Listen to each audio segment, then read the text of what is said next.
David, this is the most live Putschcast we've ever had. Look, our guest Tim is walking through the BBC studios as we talk to reenact what happened in 1991 when he was at the White House in Russia. There we are. Sorry about that. Gorbachev is officially incapacitated. That is the word. That's what the public are told, right? I'm not sure if anyone believed that even then, but anyway, that was what they said. You know, that's the kind of difference between kind of studying history and actually reporting history.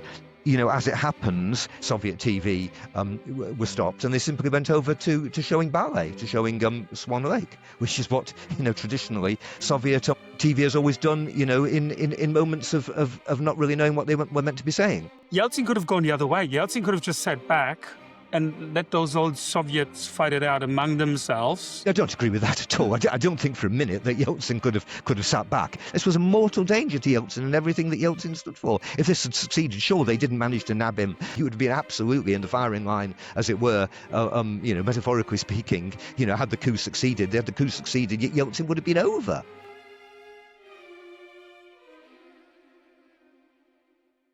What's the connection to Russia, Tim? Well, I mean, I suppose my connection to Russia goes back to when I started learning Russian at secondary school in Manchester, UK, and when I was only 13, because, you know, I just happened to be lucky enough that my school offered Russian as a possible course. But you know, then subsequently, because of knowing Russian, just to fast forward, I joined the BBC Russian service in 1987, which was an extremely interesting, exciting time to join, because, you know, just to explain, and it's worth this because this is the background in a way to the coup itself. You know, 1987 is when Gorbachev, at that point, Mikhail Gorbachev, had been in power for 2 years, was already beginning his drive to reform or attempt to reform the Soviet Union, reform communism, and that involved this whole policy of openness, glasnost, which we'll go on to talk about, basically the freedom to talk about things that you could never talk about before. So again, to fast forward, I joined the Russian service, and 3 years later I was already one of the BBC correspondents in Moscow. So I basically moved to Moscow in 1990, and that's the background to how I was able to cover the coup a year later, or the coup attempt. There's a Cold War story for you. That is amazing. So prior to 1990, did the BBC have correspondents in Russia? Yes, I mean, the BBC's had correspondents a permanent correspondent in Moscow, actually going back to the 1950s. So a long tradition, but obviously reporting from Russia, from the Soviet Union, gradually became more and more exciting. You know, the possibility of things you could do went up and up and up, so that, you know, while in the 50s and 60s and 70s and even early 80s, you know, correspondents in Moscow were very, very tightly controlled. They couldn't travel around, or certainly not with prior permission. You know, what's particularly interesting, actually, if we come on to 1991 now, 1991 was an incredibly exciting year, even before all that. It was like, you know, the peak of this kind of thing. Basically, you know, if we go to the beginning of 1991, to January 1991, I had a very exciting time, because gradually, you know, the Soviet Union had this system of things called closed towns. In most of them, foreigners were not allowed to go to without very special permission, and in some cases, even Russians were not allowed to go to without special permission. One of the final tranches of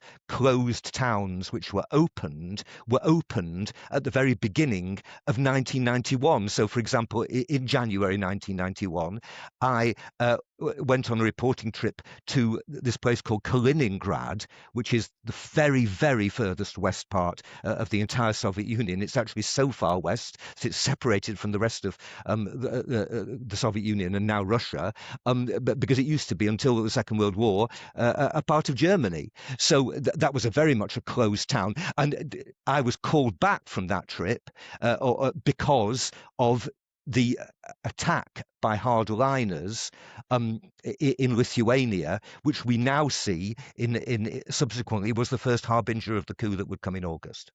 Now, just back me being the fun police on the podcast, David here being a Westerner. I've grown up under in the Eastern Bloc myself. So I just want to distinguish here that we're still talking about Soviet Union. So I know Westerners use the word Russia, Soviet Union interchangeably, but I think especially since the war in Ukraine, it's become all the more important to really distinguish what was Soviet Union and when Russia started, which is sort of what we're talking about today, right? That's the real event, the birth of modern Russia. is the coup? That's something we can debate. We've seen the headlines and the stories, and you can watch documentaries. What was it like as a Westerner in the Soviet Union in 1990? So the Berlin Wall has fallen. Soviet Union still exists. It's still a sovereign, massive, still the biggest country in the world, gigantic army. But as a Western citizen arriving in Moscow, for someone who's spoken the language for so long, what was it like? Well, I mean, in a word, it was incredibly exciting. All these restrictions were coming off.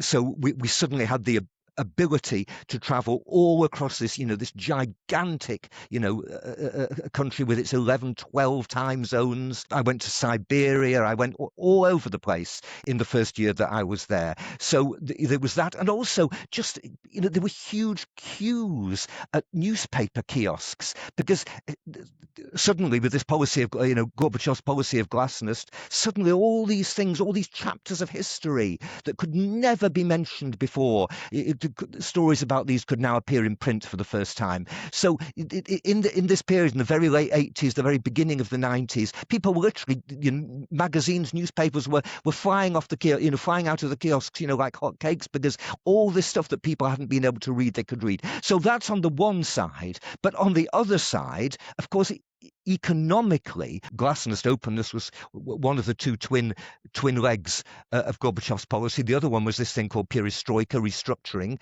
which was basically all about, if you like, greater economic freedom, a kind of loosening of the economic restrictions of communism. That was the basic idea of that. And that had some things that were incredibly good for ordinary Russians and were also very exciting. I mean, cafes. I mean, just imagine, to have until the late 80s, the number of restaurants in any town, was minuscule. All the restaurants would have been state restaurants, a very limited menu, very limited amounts of things in the shops. And then suddenly you could have private cafes, a few private shops. So this was exciting for everybody. But at the same time, an economic disintegration, of course, was starting. Much higher prices. You could get these kind of things if you could afford them, and people on state salaries. So suddenly you've got this kind of bifurcation, if you like, of the population between people who could take advantage of these economic reforms and people who couldn't. And obviously the people who couldn't were mainly people, on state salaries, which were extremely small, as soon as prices had been freed. So one of the most famous things and characteristic things of these years is let's say incredibly distinguished professors at universities being forced to eke out their income in the evenings as taxi drivers. So in those days you didn't bother to actually call a taxi. You simply stood by the side of the road, put up your arm, and instantly any car would stop. As you ask us foreigners, we could begin to live, we could begin to integrate into Russian life in a way that hadn't been possible before. So, when I first arrived, and for my predecessors, the fairly small foreign community in Moscow entirely kind of shopped at separate shops, that Russians weren't allowed into. We were certainly required to live in certain flats. We couldn't just go and rent a flat. That wouldn't have been allowed for a foreigner. I had to get a flat, for example, through a special state organization which serviced only foreigners. Was that one of those that already had the microphones in it? Well, we did spend a certain amount of time looking for, we did kind of like look behind all the pictures and so on. It was quite hard to work out. But of course that's true. And of course I take it, for granted. I had a driver supplied to me, again, by this state agency, which was the state agency looking after the diplomatic corps. I had a cleaner, which also I couldn't again hire myself, had to come from there. And were they reporting on me sometimes? Well, I'd be very surprised if they weren't. Yeah. You just mentioned cafes before. I want to mention hot dog stands. I thought you were going to mention hot dog stands. Well, McDonald's, of course. I mean, that was one of the, the arrival of McDonald's in Moscow, of course, was one of the gigantic things of those years. We recently did an episode on Yevgeny Prigozhin and his rise, who comes exactly from that era and who started off with a hot dog stand. We spoke to Mark Galeotti about that fantastic Putschcast episode. Check that out for more context of the wild years of the end of the perestroika in the early 90s. It sounds fascinating and really hard to comprehend for a kid who grew up in Australia, where all of these things are just are very commonplace. I think the question I have, though, is if you're in Russia and you're kind of at the wrong end of the economic spectrum at this time, is there still an era of optimism? Is there a lot to look forward to? Are you excited by what's going on, or are you concerned? I mean, I think that's a really interesting question.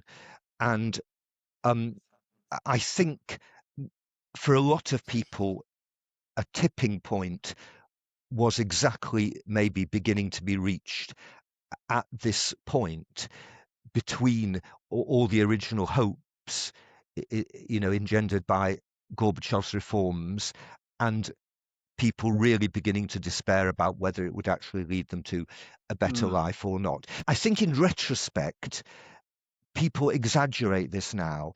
My memory of the time, and not only my memory as a foreigner, but even indeed my, memory from all the Russians, that I knew then, is that a lot of people were still very optimistic, actually. We can see in people's reactions to the coup how clear that is. And then if we come on to the kind of leading characters of this, the juxtaposition is very clear. So in a way, you have Gorbachev, the president, the leader of the Communist Party, treading this ever narrower line in the middle.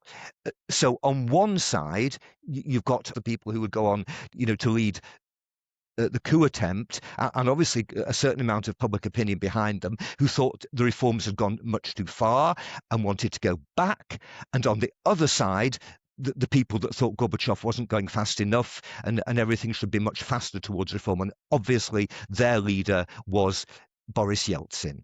And this is where we start to get to, the distinction, this admittedly quite hard to understand distinction between the Soviet Union and Russia, which in the end is, although by miles the largest, was technically at that point only one of 15 what we call constituent republics, parts of the Soviet Union. And so increasingly, although he came from a Communist Party background completely himself, Boris Yeltsin put himself, and had already, very clearly by 1991, put himself at the head of the reformers. So, and his power base was Russia. So increasingly, we're talking about Yeltsin wanting to go further and faster as leader of Russia against Gorbachev wanting to stay in the middle or not go as fast as the leader of the Soviet Union. What's behind Gorbachev's motivation for keeping the Soviet Union to a degree unified? Gorbachev obviously is a gigantic historical figure. We don't know, probably eventually, but certainly at that point, the Soviet Union, communism, would never have, if he hadn't set all that path going. Of course, everything that happened wouldn't have happened. But in many ways, actually, with retrospect, I think he was in some ways, quite a limited character. There was a limit to, the breadth of his vision. He set the ball rolling, the snowball, if you like, and it was unstoppable. And he just didn't see the logic, that it was unstoppable. And if we go back a couple of years, to the fall of the Berlin Wall, to the end of communism in Eastern Europe in 1989, he allowed that to happen, and somehow believed that communism could end, freedom could come to nations in Eastern Europe, and somehow that wouldn't affect the Soviet Union. In retrospect, how can we see that as anything but naive? And as we come on in this story, we'll see that even after the failure of the coup, when Gorbachev, came back again, he didn't understand the whole gravity of the situation. He didn't really himself. He is at the absolute center of events, and Gorbachev himself didn't really understand how serious what the whole thing meant. There's always this discussion when studying the Soviet Union, who was the last true communist, right? That's like any book I'm fascinated with. It's always like, who was the last one? And it's always said Khrushchev was sort of the last communist. After him, it was just about, holding the place together, saving the silverware, and just repeating old slogans all over again until people got tired of them. But reading a bit about Gorbachev, maybe he wasn't a communist, but I think he was certainly a socialist. And I think he was probably one of the last authentic socialists, because also, for context, he was the second most powerful man in the world. Mm-hmm. But unlike others, he had nothing in his own pocket. This is really important for the coup. It's not like other dictators, especially in the third world, who've got Swiss bank accounts and suitcases full of US dollar bills stored away and expensive artwork. He was at the heart of it a real simple man who was just trusting people. And he was probably naive, like you said. Do you agree with that? I totally do agree with that. But I would just question, and I think, we've in the last few decades, we've become used to the idea of dictators who are obviously filthy rich as well. We've got used to the idea, that unbridled power must also mean unlimited wealth, and that's certainly what we think of in all the investigations into Putin's personal wealth and so on. But in an earlier period, I don't actually think, and particularly in a communist context, I don't think that Gorbachev was particularly unusual in that sense. You say Gorbachev, a simple man, not in it for lining his pockets. His predecessors, was Leonid Brezhnev, who ruled, from the 60s, to the early 80s. Was he filthy rich? I don't think so. That wasn't the tradition of communist leaders. Neither in the Soviet Union nor in Eastern Europe. But on your wider point, yes, I mean, he called himself more a socialist than a communist. I don't really totally know what the difference was. That was certainly the term that people like him preferred by that period. But he was, of course, still the head of the Communist Party, which is still called the Communist Party. But yes, he believed, I think, all the way through his life, even afterwards, that some version of reformed socialism could have been found, and many people would say that was just a delusion. A little bit about the mechanics of what's going on now in August of 1991. As Oliver mentioned, it's summertime. Not many people are hanging around Moscow.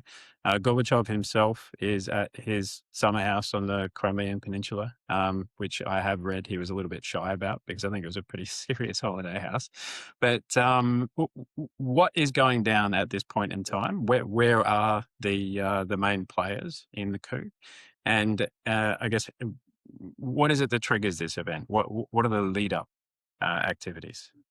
What we've discovered since, but that very few people knew at the time, is that this coup attempt, had been being to some degree planned and thought of by hardliners in the leadership, for at least a year beforehand. We know now, it appears, that the main person, the coup attempt was fronted by 8 people of communist leaders and functionaries, including the defense minister, including the interior minister, including the vice president, and crucially, including the head of the KGB, the secret police, Vladimir Kryuchkov. And now it really much appears that he was, the ringleader of the whole thing. There's a treaty looming, isn't there? Yes, exactly. So Gorbachev is on holiday in his holiday home, his state holiday home, well, I should say, not a private holiday home, in this place called Foros in the Crimea. But he is due to come back in late August to Moscow to sign the treaty. So it was meant to be a new way of configuring the Soviet Union. So this followed a kind of referendum earlier in the year that Gorbachev had conducted, where basically, to be honest, a lot of republics didn't take part, but the republics that did take part, and this was, if you like, a kind of, quite a kind of apparent PR triumph for Gorbachev, said they wanted a union, at Soviet Union to remain, but in a slightly looser form, in which it would be kind of reconfirmed that all the various constituent republics of it would be so on a voluntary basis. As seen by hardliners, it was very, very much a loosening of the existing Soviet Union. That referendum, Gorbachev's last straw, maybe early in the year, where over 70%, the ones who took part, agreed that the Soviet Union should continue. However, you've mentioned the other critical character here, Boris Yeltsin, who for years now has been torpedoing any sort of union work that Gorbachev was doing. Maybe let's talk about that, because I think it even has to do with the title you mentioned before, President of the Soviet Union. That was a very new title. Like, he was always the general secretary of the party, and communist systems had these very long names. And they landed on this pragmatic term, which had to do already with the Soviet Union breaking apart, didn't it? Yeah, you're absolutely right. So using the actual term, I mean, there was previously, in the communist system, there was a head of state before who was separate from the Secretary General of the Communist Party. But this new kind of directly, this kind of use of an actual Western term, in Russian also, they said for the first time president, which they'd never said before. So absolutely, that role was a creation of Gorbachev, and he was the first one. And what happened then in the summer, like just 2 months before the coup attempt in June 1991, is that there were separate elections just in Russia, in the Russian Republic, and Yeltsin became the first president of Russia. So we've got first president of Russia versus first president of the Soviet Union, Gorbachev. Now, this is the really fascinating part about this coup, David, because for anyone listening and who followed our episodes in the past, usually you have someone in power and someone who challenges, either covertly or overtly. Mm-hmm. This one is so fascinating because what now looks like the challenger wasn't actually the challenger. So yes, he was boycotting, like Yeltsin was boycotting anything Gorbachev did and was a rival from day one, as I understand it. But he wasn't actually part of the so-called group of 8 of the people trying to oust Gorbachev or force him to do things he didn't want to do. Is that correct? Well, absolutely, because he was on exactly the diametrically opposite side. Yeah. Can you give us more context? And also, we'd love to learn if you've met any of those leaders in person. What was your experience back then? I interviewed Gorbachev only afterwards, actually. I mean, I'd seen these people in action, obviously, a great deal. I actually followed, Yeltsin's, election campaign in June 1991. So I was kind of right next to him as he kind of, pressed the flesh on the campaign trail. And of course, that was very interesting as well, because Gorbachev, in a way, was the very first Soviet leader who, to some degree, went out and did walkabouts and, communicated directly more with the public. But, he was still comparatively stiff. So in terms of all the kind of glad handing and all that kind of thing, Yeltsin was, way surpassing him in that kind of thing. They were poles apart, the coup leaders, as they became on the one side, really, really representing, the past. And so you met Yeltsin while he was actively demolishing the Soviet Union by running elections. Like, get this in your head. So he had himself elected president of Russia while there was still a president of the Soviet Union. Yeah. Like, not even bothering with a different title, like not even calling himself premier or state chancellor or something like this. It's a pretty open challenge, isn't it? Yeah, it's quite bold. Is it the man he is? Or?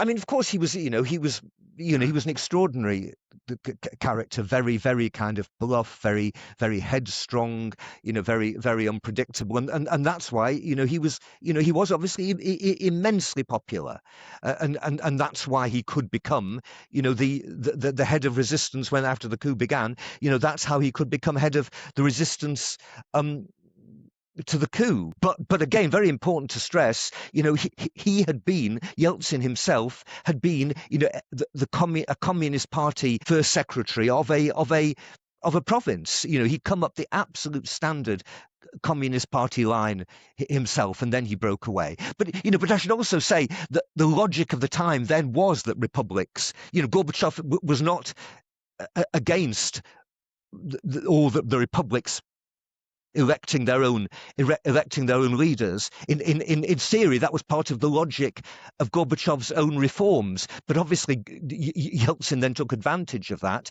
and pushed further and further. And we've got to say, that here we are saying, isn't this amazing? The challenges that Yeltsin was putting up to Gorbachev, but already on the logic of Gorbachev's reforms, if we look at some of these other republics, particularly the Western republics, most notably the Baltic ones, Estonia, Latvia, and Lithuania, they'd already pushed this process even further. They'd also elected their own leaders. They'd elected even more radical leaders.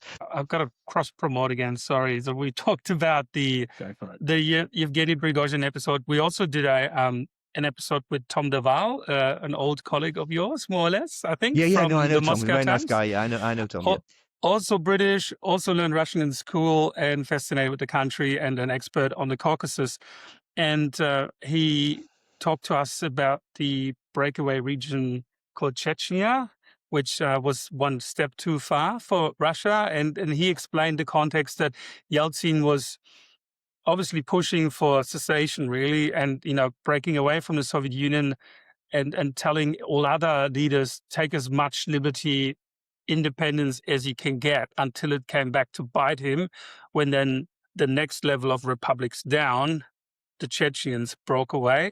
But he also spoke about an episode where Dudayev, the Chechen leader, was hiding him in a car and driving him out of Estonia or something like this. And an incredible anecdote how Yeltsin actually had to flee from there. So, and I don't know, do you have memories like that, stories? Because it was such a turbulent time. Like, it was so, we can't imagine it these days. No, it was totally turbulent. Of course, you're right. And I also met Dudayev, the Chechen leader, and I obviously the whole place was completely awash with arms. And what I remember is Dudayev saying to me, Allah created men in many different positions and statuses in life, but this, he said, as he brandished a revolver, makes us all equal in the end. Obviously, all these wars, little wars, if you like, not little for people in the middle of them, but in strategic terms, were already beginning to break out all around the peripheries. All these different nationalities and ethnicities and national feuds and national conflicts, which, because of the repressive nature of the Soviet Union, had been held in check for 70 years. But all these feuds hadn't been forgotten, and then they all just kind of burst out again. It's a particularly charged situation, I guess. You describe it as being very delicately poised. We've got 15 different states of the Soviet Republic, and now we've got 8 people who are plotting a coup. Those 8 individuals, what are their objectives? What is it that they are setting out to achieve? What do they see as the problem? Well, they see the problem as the Soviet Union, they fear, is about to break up, and communism is about to come to an end, to put it simply. But on a and this, of course, had been going on for years already, or ever since Gorbachev, came to power in 1985. There had been, this whole wing of the Communist Party that we called, rather bizarrely in our reports in those days, we used to call conservatives, meaning, if you like, more hardline, more rigid, more old-fashioned communists. So this, of course, in the end, you put it very simply, the coup attempt of 1991 was their final throw of the dice. But if you ask on another level, what was their actual intention? What more than saying very simply, put it crudely, that they either simply wanted to stop the clock or turn the clock back, it's extremely hard to say. And then I think the in the end, the fuzziness or uncertainty of their intentions or their plans was laid bare within those 3 days. I think that's one of the things that comes out in this story that's really, really interesting, is that they set off as a group of 8, But it appears that their ultimate objective or their kind of personal reasons for being there and doing this aren't particularly well aligned. And they're not that well unified. And that kind of becomes pretty obvious as the events unfold. And of course, the great irony is that this coup basically accelerated the thing that they were trying to prevent in the first place. I mean, absolutely, 100%. That's exactly what happened. The two reasons I would say, why it failed. One, of course, was the resistance that coalesced around Boris Yeltsin, Yep. And around the Russian Parliament and his supporters, and if you like, their failure to have taken him out in before the whole thing started. And number two, which is very closely linked to that and is almost part of it, is simply their failure of nerve. A massive failure of nerve. Any fool could have told you that if you're going to mount a coup attempt, then a kind of hardline coup attempt, then the main focus of resistance would be Boris Yeltsin. So, again, if we go into all the historical research that was done afterwards, it appears that they did consider attempting to take him prisoner in some way beforehand, but didn't. So already failure of nerve number one. But then the first day of the coup, Monday the 19th of August, the whole thing began, very, very first thing in the morning, the first announcement at 6 o'clock in the morning. In the afternoon, extraordinarily in itself, the coup leaders held this press conference. I mean, even press conferences, were comparatively new things, hadn't been around for more than 2 or 3 years, in the Soviet Union. And the press conference, it's obviously televised live, was the most unbelievable event, because for one thing, the supposed head of the coup, Gennady Yanayev, the vice president who then called himself, the acting president while he said that Gorbachev was incapacitated, Yanayev's hands were visibly shaking.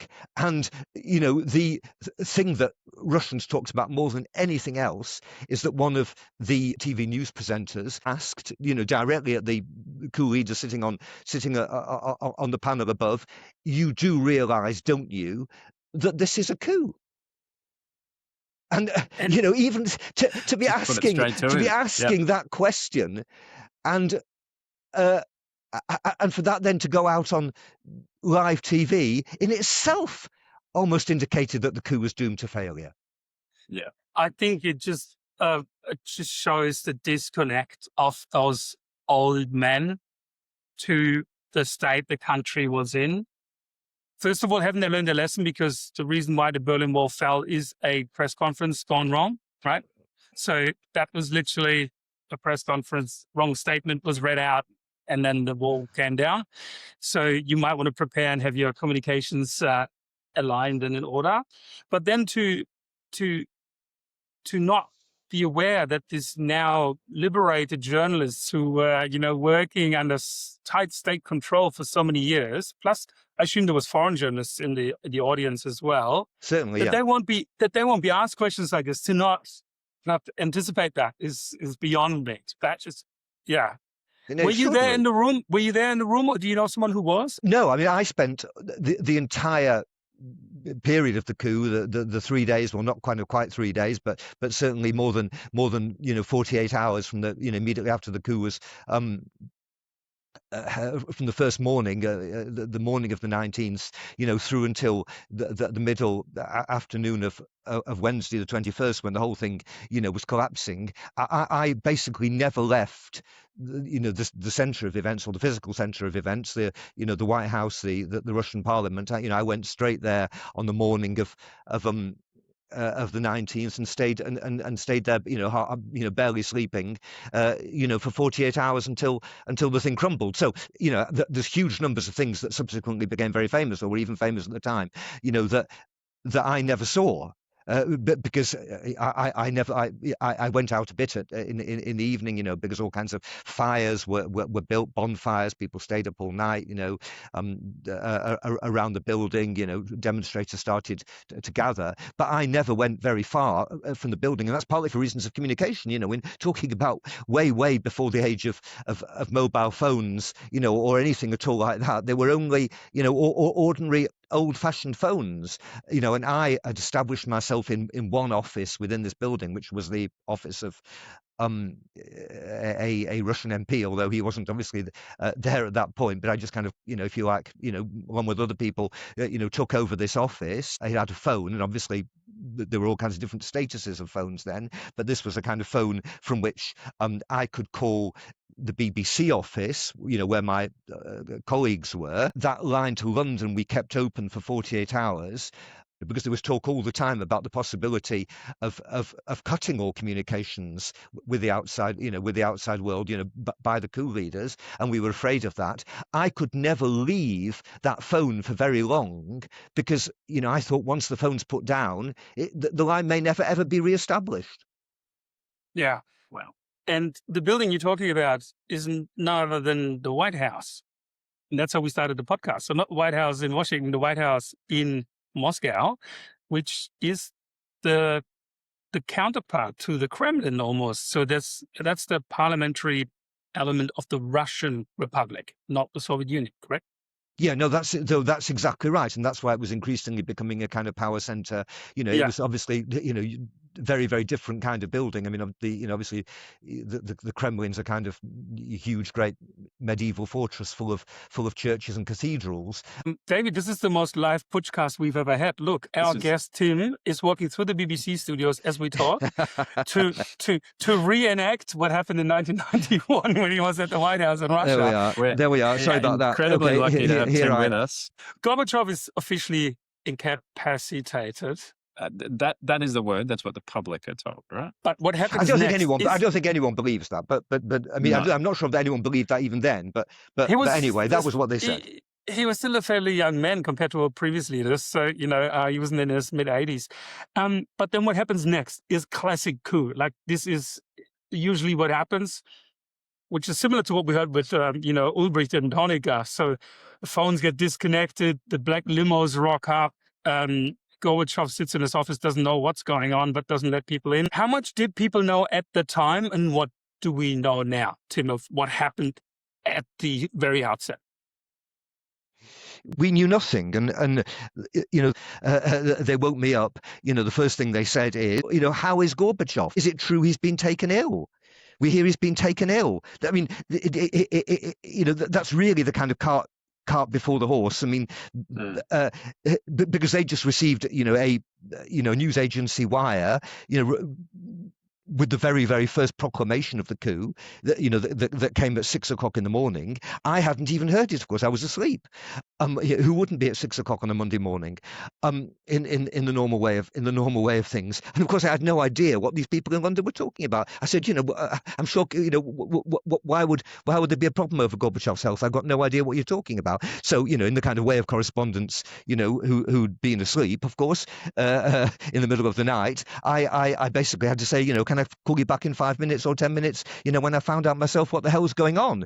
I then switched on the TV, and the radio, just the ordinary Soviet radio, and hey presto, I heard the announcement, of the coup, which said, the president of the Soviet Union, Mikhail Gorbachev, has been taken, has been incapacitated. Therefore, an emergency committee, has been formed temporarily to run the country. So obviously, as soon as I heard that, I realised it was a coup. Or a coup attempt, at least. And then, of course, the extraordinary thing that happened immediately after that, again, if you had any doubt that something was a coup or that something really, really weird was happening, is that apart from that announcement, all of the normal programs on Soviet TV were stopped, and they simply went over to showing ballet, to showing Swan Lake, which is what, traditionally Soviet TV has always done, in moments of not really knowing what they were meant to be saying. So that wasn't the first time that Swan Lake was just put back to back on full broadcast in Moscow. It wasn't the first time, no, although it was the first time. Then, it was the first time in my experience. It's just a fair signal that something's up. Yes, exactly. So that already confirms what you said before. If we have to revert to, Tchaikovsky to communicate, then it just means there wasn't really a plan, was there? Like, so you've mentioned they didn't consider removing Yeltsin or making sure he's incapacitated. Well, where is Boris Yeltsin at this point in time as this happens? Probably Boris Yeltsin, when this happens, is at is also in his dacha. I mean, at his summer house just outside Moscow. So basically, he then himself hot foots it in, drives in extremely fast, to his power base, the Russian Parliament. And I realised, I briefly, so on that Monday morning, I briefly myself, went to the ordinary BBC office, but I realised, there were three of us, three radio correspondents. The other two were working from the office, and of course, they needed to do that because so much material and stuff is coming in, and they're closest to be able to kind of broadcast from there. But there was no point in three of us all being in there, so I immediately headed out to the White House because I just had this automatic. I didn't know for a fact that something that's where things would be happening. We had no means of knowing, but it just absolutely stood to reason that if there were going to be any opposition to the coup, that's where it would start. I did read somewhere that people had been dispatched to basically get Boris Yeltsin before he made it into the White House. And their orders were sort of unclear. They didn't know quite what they were meant to do, and he drove straight past them. Is there any truth to that one?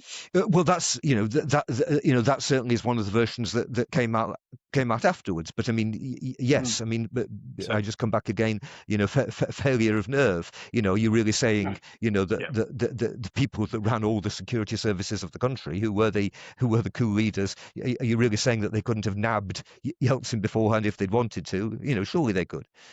Yeah, there's a few examples of kind of subordinates either not knowing what they're meant to do, or rising to the occasion and doing what they feel is the right thing to do rather than what they were told to do, which is in a lot of cases the opposite. After the coup attempt started, when forces were then brought by the coup leaders into Moscow, tanks and so on, to supposedly surround the White House, and that's the point at which the Russian White House, and that's the point, of course, at which we thought an attack was coming. Two things happened. Some units, and one particularly famous unit, defected, if you like, went over to the side of Yeltsin. So that's one thing that happened. So that, if you like, is kind of is mutiny. Was that one of the tank crews? Yes, it's called the Taman Division. Yes, that became very, very famous. The attack that we were expecting, particularly on the second day on the building, which was, we were all told, would come from this group called Alpha, this kind of special ops, elite special ops division, that we were told would basically storm the building from the roof, and we were told at one point, would start by actually putting gas down through, the ventilation shafts in the building. The order, it subsequently, that never happened, and the order it subsequently emerged, to Alpha was never given. Yeah. Right, so they didn't reject or ignore an order. They were never told to do that in the first place. Well, I say a bit of both. So some mutinied, but the main orders were never given to the loyal troops anyway. Yeah. Wow. So for context again, for people who are not too much into the topic, unlike us, we're obviously obsessed with it. And I just want to recommend, I'm not sure if you know it, but a book by Robert Service, I think fellow Englishman, the August Coup. Yes. So I that was my main research source for today, and he goes through it minute by minute, almost what happens in Gorbachev's dacha, who said what, how Gorbachev reacted, and our listeners can probably revert back to that book to find out minute by minute what happened, according to Robert Service. But for me, the communication is important, and again, we're on YouTube now, so please switch to YouTube now if you want to, because you might see some images that we show now of the actual famous scenes from the coup. We just mentioned it's the White House. I also, I just pictured that map of Moscow before. So here's Tim Whewell at the BBC office on Monday morning. Here's Yeltsin at his dacha. Both wake up, find out, is history happening? Tim hails one of those black taxis to the Russian parliament. And Yeltsin does the same thing. You probably cross paths along the way. You get there at the same time. Simultaneously, armored vehicles come in, tanks come in. And I assume, the radio announcements were happening. They were surrounding the building. They were taking control. But what was Yeltsin's message? Because officially, and you said every Soviet citizen with a few brains knew this was a coup, that clearly it wasn't just an unhealthy man who needed to go on personal leave. What was his message? Did he come out as Gorbachev's protector and it's like, I'm here to support the existing system? Or did Yeltsin come out and say, this is the final proof in the pudding that the Soviet Union is done because it's an autocratic system? Because again, the putschists were the head of the KGB, you said, the defense minister. So people really holding immense power still at that time. So what was his communication to the people and to the media? The whole thing was incredibly short.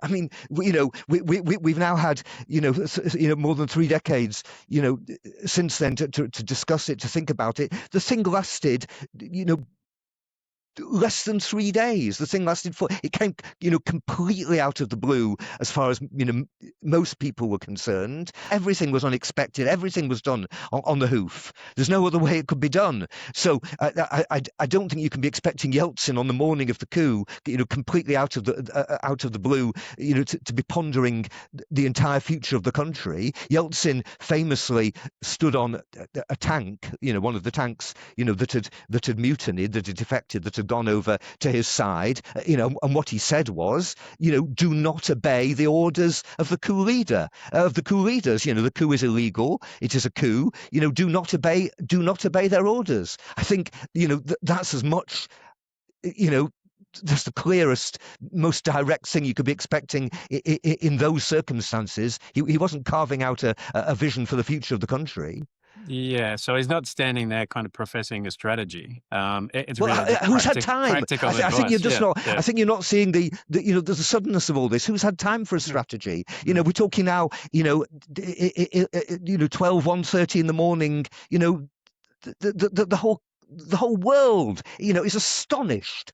Nobody can believe this is happening. The people at the centre of it have got no idea what's happening next. It's not a time for strategy. It's a time for just resisting however and as best you can. And that's why it's important to speak to eyewitnesses like Tim, because he brings that back to us, because we have the benefit of time, right? And we've seen all the documentaries and read the books, but you were there and it was just all done, just winged it, really. Winging it, that's exactly it. That's exactly it. On the tank, if I remember correctly, and again, we're bringing that on the screen, he didn't wave the Soviet flag, he waved the Russian flag, and that was iconic then. Absolutely, yes, of course. And this was the Russian parliament, and he was the president of Russia. Yeltsin had, by this point, and for quite a long time before, had absolutely no love of Gorbachev whatsoever. When people mount a coup, the very first, which is plainly is in normal terms an illegal thing to do, the first thing that anybody on the other side resisting it does in almost any situation in any country is to appeal to legality. That's the first thing that happens. So of course, in the context of the statements that he made in those 2 days while the coup was still progressing, Yeltsin was calling for a return to the legal order. The legal order in a country in which he was the president of Russia, and at a level above that, Gorbachev was the leader of the Soviet Union. The return to legality meant the return of Gorbachev and the defeat of the coup. So in a way, Yeltsin's gigantic rivalry, if you like, for the 2 days of the coup or 3 days of the coup was put on hold. But obviously, as soon as, if we then go ahead again to after the coup attempt was defeated and Gorbachev came back to Moscow, obviously, in one sense, we have to say Yeltsin by his resistance had saved Gorbachev, but the minute Gorbachev came back, of course, the whole rivalry broke out again, and with the tables hugely turned. And this is what you just said before about, of course, the coup accelerating the very things that it aimed to stop. In the course of those 3 days, the relative standings of Gorbachev and Yeltsin were totally changed 180 degrees. So, whereas before, to some degree, of course, Yeltsin had been the junior of the two. By the time the thing was over, Gorbachev came back a very, very much diminished figure, and Yeltsin, by contrast, a hugely elevated one, if you like. Yeah, at his mercy almost, right? So Gorbachev was at his mercy afterwards. But I find that's a fascinating moment where this absolutely shifts, because Yeltsin could have gone the other way. Yeltsin could have just sat back and let those old Soviets fight it out among themselves and let them tear themselves apart and then step in when it's all in ruins. But he did take leadership at the right time and said the right things. I mean, I don't agree with that at all. I don't think for a minute that Yeltsin could have sat back. I mean, this was a mortal danger to Yeltsin and everything that Yeltsin stood for. If this had succeeded, sure, they didn't manage to nab him, before he or take him, before he came in, on the Sunday night before, he would have been absolutely in the firing line, as it were, metaphorically speaking. Had the coup succeeded, Yeltsin would have been over. Everything that Yeltsin stood for would have been over. There's no way he could sit back. There's some motivation there that explains it. It's almost poetic, the whole thing, the way that it plays out. It's like you couldn't script it. One of the aspects that we haven't talked about yet, Tim, and I guess your insights from kind of ground level and being there are just extraordinary. But taking a broader view, what were foreign interests and foreign powers doing while this unfolded over 3 days? Were they trying to get in there and influence an outcome, or was everybody just kind of shocked? I think everybody was just totally shocked. I think everybody is, I can only just keep using this word again and again, scrambling. Everybody was scrambling. This is a very, very short period of time. Because nowadays we're used to it, right? When a coup occurs, within hours, especially Western governments take a stand, right? Yeah. So of course they condemned it. They all condemned it. But what more could they do? They did. Sure. Okay. So that at the time, they sided with Gorbachev. No one probably knew really who Yeltsin was. Everyone knew who Yeltsin was. He was a gigantic figure already. Did he have an international international presence? Massively, at that yes. time already? Of course. Wow. Okay. That's interesting to know. But I come back to legality. Gorbachev was the elected leader of the country. Yeah. Yeah. Of course, no one's going to, in that circumstance, as world leaders always do, you condemn a coup, you demand a return to legal norms. Legal norms was Gorbachev. Yeah. Okay. Fair enough. That does make sense. We had a chat before, and this is cliche, and it's probably not politically correct, but it's so fascinating for many people. Oh, it's written in a lot of places. Yeah. Throughout not just those 3 days, but in general at the time in Russian Soviet politics, what role did alcohol play? What you observed? We don't want to drag the conversation down to the gutter, but tell us about it. I mean, Yanayev, we come back to Yanayev, Gennady Yanayev, the leader of the coup attempt, the vice president. We come back to his trembling hands at the press conference on the Monday afternoon. Yes, he'd been drinking. He said himself afterwards he'd been drinking. But I mean, that was nothing compared to how much the prime minister, who was also one of the eight, Pavlov, he just drank all the way through. For 3 days. Mm-hmm. Well, I mean, more or less. I mean, so we gather afterwards. I mean, that's why he was barely seen, even though he's meant to be one of the coup leaders as well. He was barely, certainly incapacitated almost all the way through by drink, it appeared afterwards. Yeah. And Yeltsin is obviously notorious for it too. Apparently after 12 o'clock, it was hard to have a sober conversation with him. But was he still in his prime at that time? Or yes. I mean, I think, obviously, there are different periods of Yeltsin, and we now, again, all this is retrospect. We now get used to thinking of Yeltsin, after obviously he did become, the undisputed leader of the country. after the fall of already independent Russia, after the breakup of the Soviet Union, and then leader throughout almost all of the 90s. In 1991, Yeltsin was in his prime. He was a big, forceful, energetic guy who didn't really respect the old authorities and challenged Gorbachev many, many times before. So it was very quick. People were scrambling. How did it all wrap up? You were there? Did the troops just pack up and leave? Because there's some dramatic footage on the internet, on YouTube, that you can still revisit nowadays, with tanks trying to break out overnight and smashing through barricades. So how did it come to a peaceful end? Did someone actually get injured or killed during this coup, or was it a bloodless coup? No, three. I mean, you can say, given the gravity of the whole thing, it's extraordinary.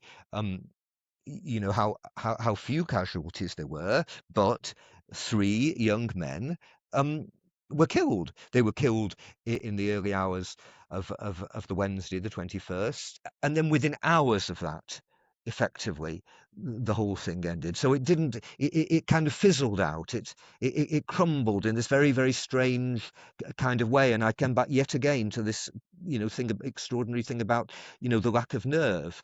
The attack, which we'd expected, us who were inside the building had expected, for both of the previous 2 nights, and above all, we'd expected it on the second night. The second night, if you like, was when people inside the building were most scared. We discovered this afterwards, or only later in the day. What happened was, extraordinarily, that some of the coup leaders got on a plane, went to Crimea, where they themselves had basically imprisoned Gorbachev in his holiday home, and started to bargain with him, to argue with him, on what kind of basis, what on earth they thought they were doing, what on earth they thought, that they would say to him, why on earth he would agree to talk to them, is, to this day, to me, completely unclear. But of course, what actually happened was that he refused to see them. They basically waited, if you like, in the porch of the building where he was, and Gorbachev wouldn't see them. Even more surreally, at almost exactly the same time, another plane set off from Moscow to Crimea with, if you like, Yeltsin's lieutenants, people who opposed the coup, who also came to talk to Gorbachev and basically to invite, Gorbachev to come back. And of course, they were the ones that Gorbachev was prepared to talk to, and the coup leaders he absolutely wasn't. So that's why, extremely, extremely late, that day, Gorbachev got on a plane and came back to Moscow. And, then you have these kind of extraordinary scenes, of Gorbachev, landing again at Moscow airport, freed as it were, deeply suntanned, as anybody would be who just spent, a time in the Crimea in August, open neck shirt, which of course he never normally had, looking, after all this extraordinary drama of the previous 3 days, extraordinarily relaxed. And that's when, we then got this extraordinary mismatch for the whole of the following few days, because it was only after the coup failed that the streets of Moscow really started to fill with people. It was only in the scenes that unfolded in the following few days, the end of the week, the Thursday, the Friday, the Saturday of that week, when you're not talking about the tens of thousands of people, who gathered around, the protesters who gathered around while the coup was still going on. You're now talking about hundreds of thousands of people who certainly didn't turn out to actually protect the White House when it was actually happening. The population didn't come out.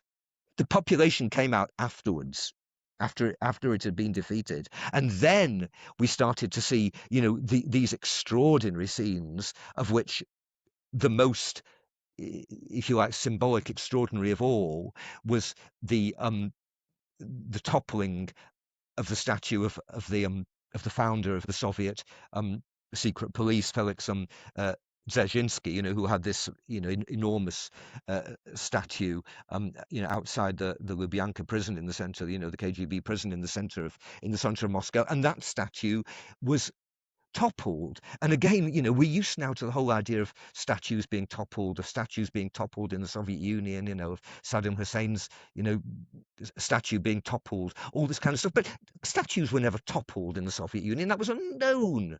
For this kind of thing to happen, and no one had ever said that they were, it was the most clearest statement of how far people's psychology had moved on and massively accelerated incredibly fast, exactly like what you said before, in the course of those 3 days. That was the moment that we saw it was all over, not before. Just a point on the practicality of journalism. How did such a big population in this country receive all this news? How does that sort of work over that period of time? In general, there's only, of course, official broadcasts, but again, extraordinarily, they allowed all kinds of chinks to appear. Why did they have a press conference? Why did they allow anybody to ask any question they wanted at the press conference? Why did the evening news on the first evening, on the Monday night, itself carry the state official news? Why did it carry a small amount of footage of Yeltsin standing on the tank? Extraordinary. Yeah. And these little snippets were enough basically for people to fill in the gaps and understand what was happening. And for 70 years, Soviet citizens have learned to communicate away from the official channels as well, I guess. Yeah, so, Gorbachev had to swallow his pride, right? Are there scenes when Yeltsin obviously set himself up as the liberator and as the winner of all this, where Gorbachev in public in front of cameras had to basically thank him and shake hands, even though he was his fiercest opponent? Did that happen? There was one extremely famous scene which happened a few days later, which was where Gorbachev came to address the Russian parliament. I mean, obviously, we're talking about the White House again now. Obviously, it wasn't acting as a parliament, in the days in the actual coup when I was there. But obviously, then it subsequently the following week, obviously, it reestablished itself as an actual debating chamber, as an actual parliament. Yeltsin presided over that parliament as president of Russia. He invited Gorbachev, and a report had been made about the Communist Party's involvement in the coup, which Gorbachev said he just received but hadn't had time to read, although he was kind of clutching it, as he was on the kind of podium of the parliament. And in this very famous scene, Yeltsin, who we must remember again, is considerably taller than Gorbachev, physically, stands over him. And Gorbachev says, I've just received this report. I'll read it later. And Yeltsin goes, no, read it now. Read it. And this was an extraordinarily kind of humiliating, moment. I mean, just to kind of use the imperative in that way, read it to the guy who is the president of the country. And that was the moment that kind of crystallized the kind of change in relationship between them, like who was now top dog. What I learned today, there's such different characters. Like Yeltsin is this sledgehammer, you're perfectly made for that time in Russian Soviet history kind of guy, and Gorbachev's this idealist, slightly detached from reality, sort of a thinker. Yeah. Yeah, but who didn't think anything through either. That was part of the problem. Didn't see too far ahead. Fascinating, Tim. And then let's just wrap up that important piece of Russian history. The coups ended. Gorbachev was humiliated. The West didn't know what was going on, and obviously trying to pick a new friend. Everyone by then could probably see where this is going. The Russians also got their troops out of many of the Eastern Bloc countries, so it really, the sphere of influence got much smaller. It was still a nuclear power.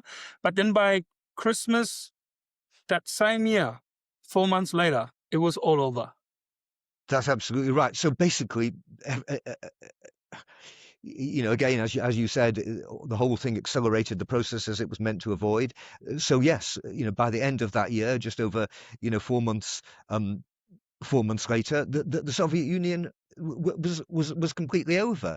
Basically, the leaders of three of the biggest republics, so Yeltsin for Russia, Ukraine, and Belarus, met together, and basically they decided the Soviet Union was over, that they were going to dissolve it. Obviously, we know that several other republics like the Baltics, already had no interest in it. Out in the east, in Central Asia and so on, those places still run by very hardline communist leaders, would undoubtedly have wanted to preserve it, preserve both communism and the Soviet Union, but they weren't given the chance. I mean, once Ukraine and Russia and Belarus have decided that it's over, it's over.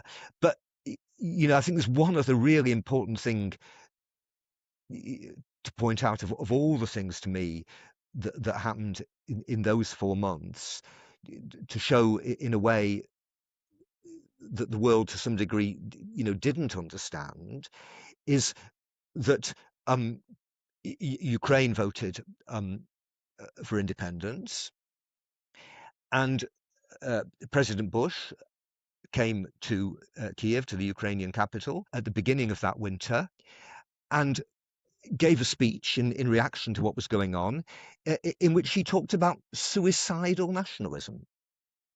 In other words, what does that mean? That means that America at that point was extremely dubious, worried about the breakup of the Soviet Union and nationalism in its constituent republics. Well, if we think about that now, that's it seems completely weird, seems completely the opposite of what you would expect the United States to be saying. But already we've got to remember the Soviet Union, a nuclear power. Do we want nuclear powers to, even ones who've been our adversaries for generations? Do we want them to break up? And not know who's in control, and having to call a number of people, because obviously it was Kazakhstan, Ukraine. There was the weapons weren't just on Russian territory. That's right. I mean that obviously subsequently, that speech by Bush became known as the Chicken Kiev speech. But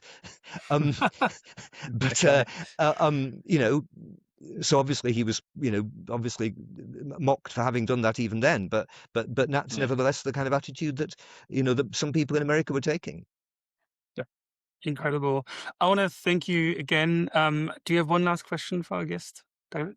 No, just sort of reflecting on the interview though, and it's been really, really insightful. I think the point that you made about the fact that we look at this through kind of a historic lens, and it's really well documented, it's really well understood. You think about it in terms of the strategy and who was trying to achieve what, but when it came down to it, this was kind of 3 days of mayhem, and nobody had planned too much particularly well, and it was people really making it up as it went along. But it kind of broke open the situation that was there in the Soviet Republic and Russia, and the consequence was just enormous instrumental change in our history. And it's just a really fascinating story. So your perspective on it's really, really interesting thing. Yeah, thank you. It's different to a historian. You bit of both actually, but just I was glued to TV back then when it happened, and because it was such a busy time. Yugoslavia started falling apart. Saddam Hussein distracted the entire world, and America was clearly focused on that. And the last thing on their mind was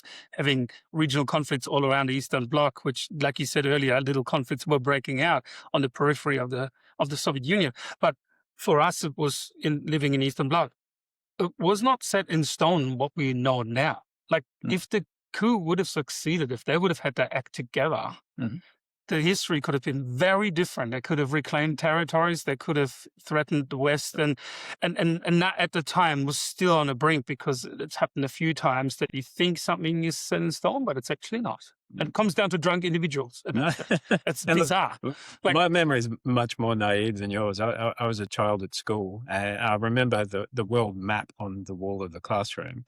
And in 1991, the USSR was this giant pink mass at the top of the map, right? And toward the end of the year, I remember the teacher trying to explain to us what the CIS was. And nobody really understood that. The Commonwealth of Independent States. Exactly. And then we went away for the summer holidays, which is kind of December, January. We came back to school the next year, and there was a new map. And there's a whole bunch of new countries that we had to learn the capitals and the flags of. Yeah. And it's like, what has happened here? And you've just explained it for me, Tim. Thank you. Yeah, geography teachers were struggling to keep up in those days. Yeah. Yeah, that's right. I mean, you live through history. A lot of it only makes sense afterwards. And we want to thank you again for sharing, and to our viewers and listeners for watching, subscribing, downloading, and telling the world about it. This is Putschcast. I'm Oliver. This is David. And check out putschcast.com for more coups. If you've got any suggestions, anything you want to learn about, send us an email, putschcast@gmail.com. And if you're an eyewitness, if you lived through a coup or a revolution, please let us know. Any Tims, always welcome. Thank you. Very, very nice to be with you. Thank you.